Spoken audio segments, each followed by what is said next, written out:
ومن أعرض عن ذكري فإن له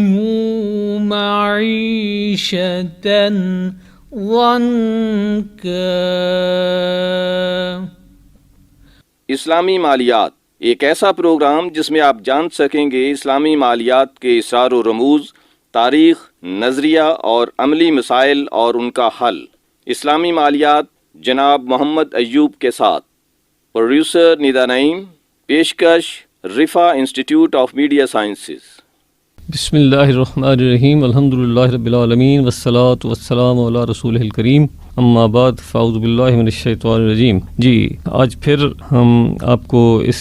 کتاب یعنی اسلامی مالیات کے دوسرے چیپٹر کے ایک حصے کے بارے میں بتائیں گے، جس میں یہ ہے کہ اسلامی معاشی نظام کے نمایاں پہلو اور یہ کس طرح جو مروجہ نظام ہے اس سے مختلف ہے، اور کس طرح یہ اسلامی مالکاری اور مالیاتی نظام کی بنیاد بنتا ہے۔ تو جیسے میں پہلے پچھلی دفعہ بات کر رہا تھا، اس میں یہ ہے کہ اسلام کا معاشی نظام یہ چاہتا ہے کہ انسان نہ تو بالکل متقی اس طرح ہو کہ اس کو دنیا کی پرواہ نہ ہو، اور نہ وہ دنیا میں اس طرح گم ہو جائے کہ اس کو معاشرے اور اللہ کے حقوق کا پتہ نہ رہے۔ تو چنانچہ اسلام جو ہے وہ اعتدال پسندی کا دین ہے، اور اعتدال پسندی کے لیے پھر اسلام یہ کہتا ہے کہ اسراف و تبذیر جو ہے یہ ممنوع ہے، اور ہر شخص کو یہ دیکھنا ہے کہ وہ کس طرح ایک معاشرے میں اس طرح رہے کہ اس کی بنیادی ضرورتیں پوری ہوں، نہ صرف اس کی بلکہ اس کے جو متعلقین ہیں، اس کے قریبی ہیں، اس کے رشتہ دار ہیں، اس کے دوست ہیں، اور باقی سارے مسلمان جو ہیں ان کی ایٹ لیسٹ کم سے کم ہم جیسے کہتے ہیں بنیادی ضرورتیں بہرحال پوری ہوں۔ تو اس کے لیے اسلام نے باقاعدہ ایک طریقہ کار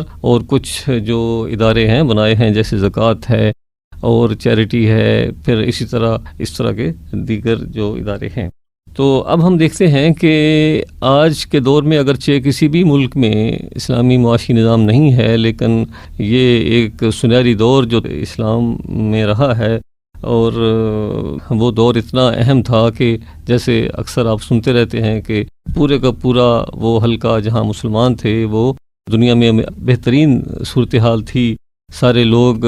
ایک دوسرے سے اچھی زندگی گزار رہے تھے، حتیٰ کہ اس بات کو جو ایسے مصنفین نے بھی تسلیم کیا جن کا تعلق بنیادی طور پر اسلام سے نہیں، یعنی وہ مسلمان نہیں اور وہ ویسٹ سے ان کا تعلق ہے۔ تو اب ہم دیکھتے ہیں کہ وہ کون سے ایسے چند مسلمان ہیں جنہوں نے اس کے لیے کام کیا ہے۔ جیسے ہم دیکھتے ہیں کہ ابن خلدون جو ہے وہ مشہور اس حوالے سے ہیں، جن کو بارے میں کہا جاتا ہے کہ جس طرح آج کے دور میں آدم سمتھ ہے جو اس جدید معیشت کا بانی سمجھا جاتا ہے، انہوں نے بھی بہت سارے اصول جو تھے وہ ابن خلدون سے لیے۔ تو اس سے بھی پہلے ہم دیکھتے ہیں کہ ہمارے پاس جو ذخیرہ ہے حدیث کا، فقہ کا، اس میں بھی کچھ بنیادی اصول ہیں، لیکن وہ ایز اٹ از اسلامی معاشیات پوری نہیں تھی، بلکہ چند ایک اہم وہ یہ تھا کہ وقت کے جو حکمران ہیں ان کو وہ گاہے بگاہے مختلف مشورے دیتے تھے۔ اس کے بعد جو ائمہ فقہا کا دور آیا، امام ابو حنیفہ، امام مالک، امام شافعی، احمد بن حنبل، زید بن علی، پھر امام محمد بن حسن شیبانی، امام ابو یوسف، یحییٰ بن آدم، ابو عبید، قدامہ بن جعفر، ماوردی، نظام الملک طوسی، اس طرح بہت سارے، پھر امام ابو حامد غزالی، ابن تیمیہ، ابن قیم، ابن خلدون، المقریزی اور شاہ ولی اللہ۔ یہ وہ لوگ ہیں جنہوں نے بنیادی اصول جو تھے مرتب کیے، جس کی بنا پر ہمارے دور کے یعنی نشاط ثانیہ کے بعد کچھ لوگوں نے اس پر جو ہے باقاعدہ اسلامی معاشی نظام کے اصول جو تھے مرتب کیے۔ تو ہم دیکھتے ہیں کہ ابن خلدون کا کردار بہت حوالے سے، یعنی حکومت کے رول کے حوالے سے، ٹیکسوں کے حوالے سے، اور زر کے جو رول ہے اس کے حوالے سے بہت اہم رہا ہے۔ اسی طرح شاہ ولی اللہ محدث دہلوی رحمہ اللہ نے دولت کی پیدائش اور تبادلے کی بنیادی اصولوں پر بحث کی۔ تو ہم دیکھتے ہیں کہ ان سارے اصولوں کی بنیاد پر اسلام پر وہ دور ایسا آیا جہاں چاروں طرف ایک باقاعدہ جو حقیقی فلاح کا دورہ تھا، اور ایسا نہیں تھا جیسے آج کے ایون بظاہر ترقی یافتہ ممالک ہیں، وہاں بھی جو آمدن جو فرق اتنا زیادہ ہے کہ کچھ لوگ بھوکے مر رہے ہیں، جبکہ کچھ لوگ جو ہیں وہ جو عیاشی میں مبتلا ہیں۔ تو اس طرح ہم دیکھتے ہیں کہ جو ایک اہم آتھر مورس لومبارڈ اپنی کتاب اسلام کا سنہری دور جو 1971 میں فرانسیسی زبان میں شائع ہوئی، اور جس کا انگریزی ترجمہ نارتھ ہالینڈ کمپنی سے 1975 میں شائع ہوا، اس میں وہ لکھتے ہیں کہ معاشیات اور ثقافتی زندگی کے پیچھے جو اصل محرک تھا وہ مشرق کے مسلمانوں نے فراہم کیا۔ مغرب میں خلا تھا جہاں وحشی اقوام کے حملوں کے بعد تمام تجارتی و علمی سرگرمیاں ختم ہو چکی تھیں۔ مسلم دنیا میں بڑی بڑی بندرگاہیں تھیں جہاں جہاز ٹھہرتے، وہاں ڈاک یارڈ تھے اور سمندری سفر کرنے والی آبادیاں بھی موجود تھیں۔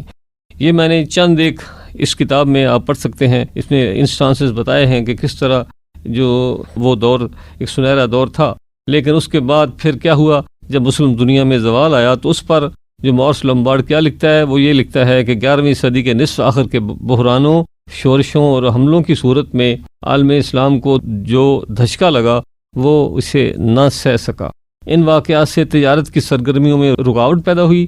اور شہروں کا زوال شروع ہو گیا۔ اس کے بعد مسلم دنیا کا اتحاد پارا پارا ہو گیا اور وہ منتشر ہو گئی۔ اب ترکی، ایران، شام، مصر اور المغرب میں نہ صرف الگ الگ حکومتیں تھیں بلکہ ان کا اسلام بھی الگ تھا۔ ایک متحد مسلم تہذیب جو ختم ہو چکی تھی اور اس کی جگہ علاقائیت نے جگہ لے لی تھی، جو متفرق اسلامی تہذیبوں کی صورت میں ابھر کر سامنے آئی۔ تو آج ہم یہ دیکھتے ہیں کہ اس وقت جو مسلمانوں میں کمزوری ہے وہ بھی بنیادی طور پر اسی وجہ سے ہے، لیکن افسوس اس بات کا ہے کہ تاریخ نے یہ سبق بتایا ہے لیکن ہم اس سے سبق حاصل کرنے کے لیے تیار نہیں ہیں۔ چنانچہ ہم دیکھتے ہیں کہ پھر اس پر کام ہوا، اور جو وہ لوگ جو نشریت ثانیہ کے بعد جنہوں نے کام کیا، اس میں سید قطب، سید ابوالعلا مودودی، حفظ الرحمن سہواری، محمد یوسف الدین، سید باقر الصدر، ڈاکٹر حمید اللہ جیسے وہ لوگ تھے جنہوں نے ان کی بنیادیں قائم کی۔ اور اس کے بعد وہ لوگ جنہوں نے باقاعدہ اسلامی معاشیات کے لیے کام کیا، ان میں جناب انور اقبال قریشی، احمد نجار، نجات اللہ صدیقی، شیخ محمود احمد، محمد ابو سعود، محمد عمر زبیر، ڈاکٹر منظر کہف، S M Hasanuzzaman, doctor انس زرقا، ایم اے منان، محمد علی القری، ایم عمر چھاپرا، عباس میرا خور، Mohsin S Khan, doctor Fahim Khan, doctor Munawar Iqbal, professor Khurshid Ahmad اور بہت سے لوگ جنہوں نے اس پہ کام کیا۔ چنانچہ اب ہم دیکھتے ہیں کہ معاشیات جو ہے اسلامی، یہ بنیادی طور پر ہے کیا۔ اس کے حوالے سے دیکھا جائے تو جو اس کی مختلف جو تعریفیں کی گئی ہیں وہ یہ ہے کہ وسیع تر مفہوم میں اسلامی معاشیات سے مراد ایک ایسا نظام ہے جو تمام افراد کے لیے معاشرتی و معاشی برتاؤ کے مخصوص طریقے متعین کرتا ہے۔ اس میں بہت سے پہلو آ جاتے ہیں، جیسے املاک کے حقوق، انسینٹو، مختلف اس کا جو سسٹم، وسائل کی تقسیم، معاشی آزادی کی اقسام، اقتصادی فیصلہ سازی کا نظام اور حکومت کا مناسب کردار۔ نظام کا اہم ترین مقصد سماجی انصاف اور آمدنی اور دولت کی تقسیم کے مختلف طریقوں کا قیام ہے۔ چنانچہ ایسی معاشی پالیسیاں اسلامی معاشی نظام کا مطمع نظر ہیں جو ان مقاصد کو حاصل کرنے کے لیے وضع کی گئی ہوں۔ اسی طرح ڈاکٹر ایس ایم حسن الزماں جو اسلامی ڈیولپمنٹ بینک کے اسلامک اکنامکس کے ایوارڈ بھی جن کو ملا ہوا ہے، انہوں نے تعریف اسلامی معاشیات کی یہ کی ہے: اسلامی معاشیات سے مراد شریعت کے ایسے احکامات اور اصولوں کے اطلاق کا علم ہے جو مادی وسائل کے حصول و انتظام میں ناانصافی کو روکتے ہیں، تاکہ افراد اپنی ضروریات کی تسکین کر سکیں اور ان فرائض کو پورا کر سکیں جو اللہ تبارک و تعالیٰ اور معاشرے کی طرف سے ان پر عائد ہوتے ہیں۔ تو اس سے ثابت ہوا کہ ہر شخص کے وہ فرائض جو معاشرے پر ہیں ان کو اسلام نے بہت زیادہ اہمیت دی ہے، اور یہیں زیادہ جو فرق پیدا ہوتا ہے جو اس وقت موجودہ نظام ہے اور اسلامی نظام میں۔ موجودہ نظام میں یہ ہے کہ ہر شخص کو آزادی ہے کہ وہ اپنا پرافٹ، اپنا انٹرسٹ، سیلف انٹرسٹ کو زیادہ سے زیادہ کرے، قطع نظر اس کے کہ وہ دیکھے کہ میرے اس کام سے کسی دوسرے پر کیا اثر ہے۔ جبکہ آپ نے دیکھا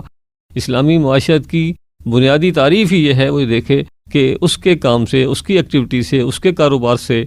دوسرے لوگوں پر یعنی ایز اے ہول معاشرے پر کیا اثر پڑتا ہے۔ تو پھر ہم دیکھتے ہیں کہ اسلامی معاشی نظام میں اہم چیز کیا ہے کہ اسلامی معاشی عمل یعنی معاشی عمل اور عبادت میں توازن ہو، انسانی مساوات ہو اور معاشرے میں سماجی ذمہ داریوں کا احساس ہو، وسائل کی تقسیم کے حوالے سے انصاف ہو اور اللہ کی نعمتوں کا متوازن اور بہبودی کے ساتھ استعمال ہو، اور انسانوں اور معاشرے کے فائدے کی خاطر ذاتی مفاد کے حوالے سے افراد کا جو اختیار ہے وہ محدود ہو، نہ کہ اس کو کھلی چھٹی ہو، اور باہمی اصول اور ضمیر کی آزادی۔ اس طرح ہم یہ دیکھتے ہیں کہ اسلام کا جو معاشی نظام ہے وہ بہرحال اس پر اہم رول پلے کرتا ہے کہ